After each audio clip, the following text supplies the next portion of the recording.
السلام عليكم ورحمة الله وبركاته. جرجرتو بلي وانكي قالي أكملتن أكفت عيرة بريدة هذا لنوجه الله كما فيديوت.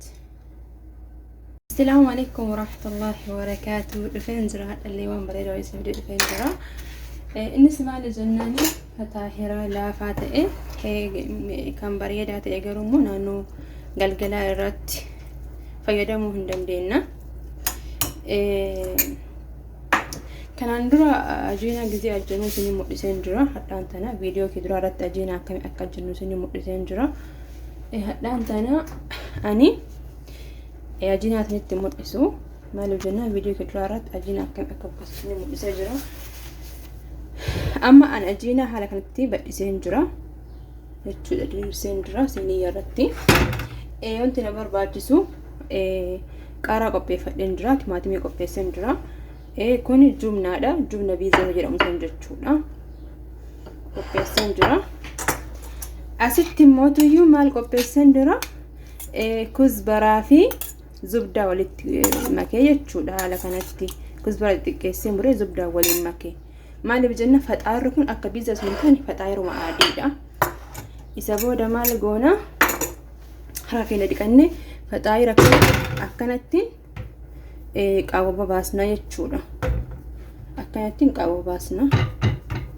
Dhugaa hedduu takka anillee jechuudha. Seen takka yeroo hojjettuun argee hojjedhee dhugaa dubbachuudhaaf raayaa jedhasanii hedduu takka na ajaa'ibe. Kanaafuu isinillee itti fayyadama.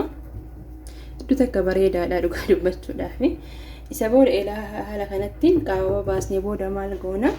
Isa akka wali qopheessine kana zubdaa fi kuzbara qal'aadhi kana waliin manni kana jechuudha.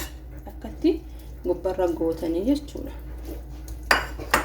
Isa booda waliin geenya zuuraa ajiinaa hunda. Yoo zubdaan keessan gadi ta'e itti dabaladhaa rakkoon hin jiru.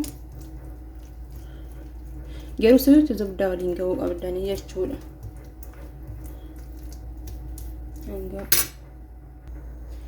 Sirriitti waliin gahuu qabnaa jechuudha. Zubdaa ta'uu qaba dirqama zeetiin hin ta'u jechuudha.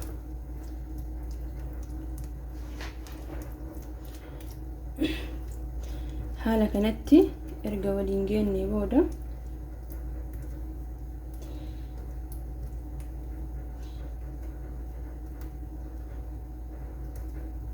haala kanatti erga waliin geennee booda maal goona? Timaatimii qopheeffame isa irra firfirsina.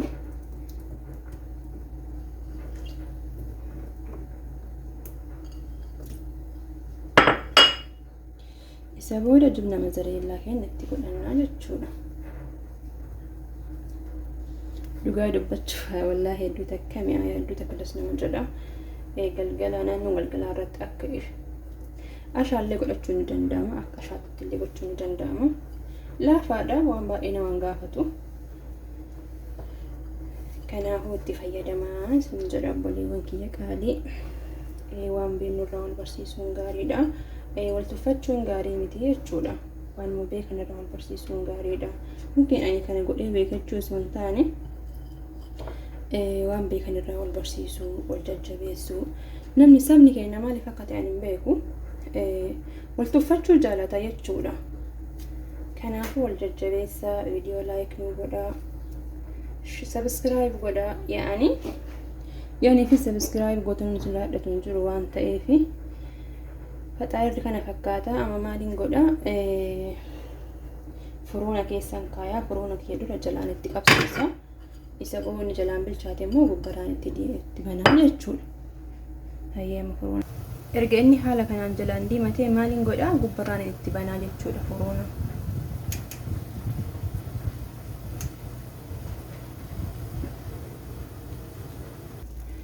Amma yoo bilchaatu haala kana fakkaataa jechuudha. Waaw maashaallah takka hedduu takka bareedaadha. Ande duwwaa isatti bilcheessan jira. Garmalee akka diimatutti illee tanqisni jiddu gala isatti jechuudha. Yoo garmalee diimate illee ni goggogaa namatti hin tolu jechuudha.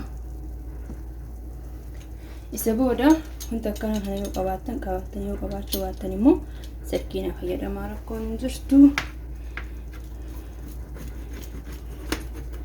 waan qabaniini maali ta'an jedhanii yoo dabbo haala kan xixiqqeessinee muraa jechuudha. Yaani biizaan garaagarummaa hin qabu garuu akka biizaa tan kushna timaatima hammamatti godhuu hin deemnu dhugaa dubbachuudha jechuudha. Hedduu takka bareedaadha. Yeroo nyaatamullee hedduu takka namatti tola. Jalli isaallee jiddu galeessa jechuudha. Haala kanatti magaalatti bilcheessee jira. Yoo inni sirriitti goggosanii hin tolu.